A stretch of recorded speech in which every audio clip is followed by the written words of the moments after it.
இன்றைக்கி கடவுள் நம்மளுக்கு கொடுத்துருக்க வசனம் யாக்கோப்பு 4:4. விபசாரிகளே, உலக சிநேகம் தேவனுக்கு விரோதமான பகை என்று அறியீர்களா? ஆகையால் உலகத்துக்கு சிநேகிதனாய் இருக்க விரும்புகிறவன் தேவனுக்கு பயங்கனாகிறான். இந்த வசனத்தை கொண்டு கடவுள் நம்மகிட்ட என்ன சொல்கிறத பார்ப்போம். இப்படி தவறான காரியத்தை 2 விஷயத்துக்காக செய்கிறாங்க. ஒன்று பணம், இன்னொன்று இச்சை. பணத்துக்காக செய்கிறவங்ககிட்ட கேட்டால் என்ன சொல்கிறாங்க? குடும்ப கஷ்டம், சாப்பாட்டுக்கு வழி இல்லை, பிள்ளைகளை வளர்க்கணும்னு சொல்லுவாங்க. இது சுத்த பொய். இந்த உலகத்தில் வேலைகள் எத்தனையோ இருக்குது. கூலி வேலையும் இருக்குது. கூலி வேலையில் அதிகமாக பணம் சம்பாதிக்க முடியாது தான், ஆனால் போதும்ன்ற அளவு கண்டிப்பாக சம்பாதிக்க முடியும். சில பேர் கேட்கலாம், போதும்ன்ற அளவுனா எங்களுக்கு சாப்பாடுக்கும் உடுத்துறதுக்கு ட்ரெஸ்ஸுக்கு மட்டும்தான் அது சரியாகும், நாங்கள் சரீரத்தில் பாதிக்கப்பட்டால் என்ன செய்கிறது அப்படின்றது கேட்கலாம். கஷ்டப்படுற மனுஷர்களுக்காக தான் தேவன் மினிஸ்ட்ரீஸ்னு ஒன்று உருவாக்குனார். கிறிஸ்துவர்கள் வந்தால் தான் உதவி செய்வார்லாம் கிடையாது.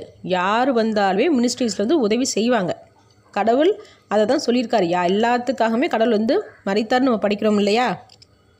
அப்போ நல்ல இடம் மினிஸ்ட்ரீஸ், அங்கே போய் உதவி கேட்டால் கண்டிப்பாக செய்வாங்க. நியாயமாக நிறைய பேர் செஞ்சுட்டு தான் இருக்கிறாங்க. இன்னொரு விஷயம் அரசாங்கத்தில் அரசாங்க பள்ளி, அரசாங்க ஹாஸ்பிட்டல்ஸ் எவ்வளவோ சலுகைகள் இருக்குது. அதை நம்ம பயன்படுத்தலாம். ஆனால் ஆடம்பரமாக பேராசையோடு வாழணும்னு எதிர்பார்க்குறதுனால நியாயமான வேலைகள் கண்ணுக்கு தெரியறதில்லை, நியாயமான இடங்களும் கண்ணுக்கு தெரியறது இல்லை. சில பேருக்கு நியாயமாக வேலை செஞ்சு பிழைக்கிறதுக்கு சோம்பேறித்தனம். அதனால் தப்பான பாதையில் போகிறாங்க, பாவத்துக்கு ஆளாகிறாங்க. அடுத்து கணவன் மனைவிக்குள்ளே இருக்க வேண்டிய அந்யோன்யத்தை மற்றவங்ககிட்ட எதிர்பார்க்குறதுனால அது இச்சையாக மாறுது.